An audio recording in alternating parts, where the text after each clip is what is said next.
toute façon, une balle va suffire. Une balle va suffire, on ne sait pas, mais la vidéo a démarré et parfois c'est comme ça et on en profite. Donc nous sommes aujourd'hui à l'Isle-Adam, nous sommes à l'armurerie de Nicolas Boulet, NB Armurerie. Et depuis un an, tous les chasseurs en Ile-de-France ont la possibilité de tester leurs armes sur un simulateur à balles réelles. Et on va en profiter aujourd'hui. Sylvain, vous allez tester une arme que vous ne connaissez pas pour l'instant. Non. C'est ça, c'est la X-Bolt Macallan. Donc c'est une carabine qui va servir plutôt à des tirs longue distance. Et Nicolas, on a une kite qui est montée, on a sur les montages nomades, c'est une 2.12-50. D'accord. Donc une lunette pour plus destinée à l'affût. D'accord. Et on a un montage particulier. Un montage nomade de chez Browning qui permet d'interchanger les optiques sur cette même carabine ou même sur une même optique sur plusieurs armes, sans changer les réglages. D'accord. C'est la position du corps qu'on doit avoir lorsqu'on s'apprête à tirer un animal à l'approche ou à l'affût, première chose. Seconde chose, la distance que doit avoir votre œil de l'optique pour ne pas la prendre, et ça arrive de temps en temps battu et même parfois à l'affût de prendre une optique dans l'œil. Et puis la troisième chose, c'est de bien se positionner avec une canne de pirche, voilà, le combiner un peu qu'il faut faire lorsqu'on s'apprête à tirer un animal à l'affût. Et on va pouvoir le tester avec un sanglier. Sylvain, vous allez vous mettre en situation et puis si Nicolas, vous pouvez commenter. Exactement. Prépare ton poste d'affût, donc tu règles la hauteur de ta canne de pirche, c'est mieux. Elle est réglable, d'accord. Elle est réglable, tu appuies sur la petite gâchette de la canne de pirche et ça te la monte à la hauteur souhaitée.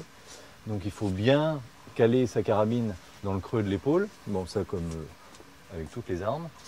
La lunette, bon, quand il positionne son œil, on ne doit pas avoir l'effet tube de la lunette, on va vraiment avoir le bon panorama, c'est ce qui détermine la distance, en pensant bien à ne pas trop se coller, sinon on risque de la prendre dans la figure. Enfin, quand elle est bien positionnée, il n'y a pas de souci de ce côté-là.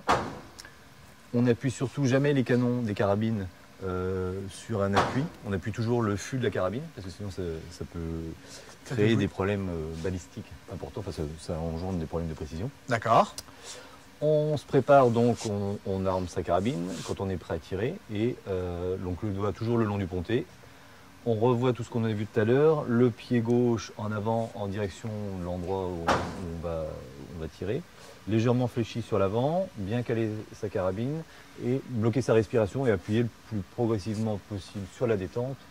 Je dis toujours, quand on ne maîtrise pas trop, bien se laisser surprendre par le départ du coup. Comme ça, on n'a créé aucune perturbation lors du départ de la balle. Qu'est-ce qui fait qu'un chasseur prend la lunette dans l'œil, dans le visage? Pour quelle raison est-ce que c'est possible? La lunette a mal été montée par l'armurier, bon, voilà. Après, on peut affiner, on a une valeur commune, on va dire, pour les montages de lunettes. Et après, on affine avec la morphologie du tireur ou ses problèmes de vue pour déterminer vraiment la distance adéquate à son style de tir. À son style de tir. Très bien. Ok, on va se mettre en situation avec un sanglier qui va être plutôt, je dirais, relativement lent, une situation finalement d'affût. Et on va pouvoir regarder avec Nicolas si Sylvain a pu saisir tous les différents conseils que lui a donné Nicolas. À savoir position des pieds, position donc du corps, position sur la canne de pirche, œil, distance de l'œil par rapport à l'optique, et ensuite contrôle, le lâcher la balle avec donc cette carabine X-Bolt Macallan. Position.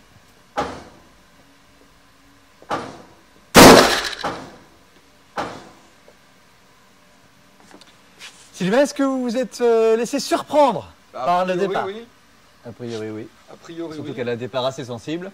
Ah ouais. Donc, c'est le propre aussi des carabines d'affût. Bon, les départs sont en général plus légers. On va voir le résultat. Et ça permet de vraiment chercher sa balle comme exactement. D'accord. Belle balle, a priori. Oui, on confirme. Bien placée. Donc, a priori, toutes les consignes ont bien été respectées. Non, la sensation d'un départ direct, il n'y a pas de... Il n'y a pas de parcours sur la détente, il y a un départ direct, ça j'ai trouvé ça plutôt agréable. Et puis la lunette, c'est pareil, un confort visuel. Vraiment, je me suis senti à l'aise, même l'animal avançait un tout petit peu, donc le résultat Le résultat est bon. Le résultat s'en est ressenti. Mais en tout cas, Sylvain, je pense que vous êtes prêt pour votre petite affûte samedi soir. Oui, tout à fait. Bon, il ne faut pas la perdre, hein, parce qu'elle est effectivement les camouflages. Hein, donc, non, elle est très belle. Très bien. Bon, bah, merci.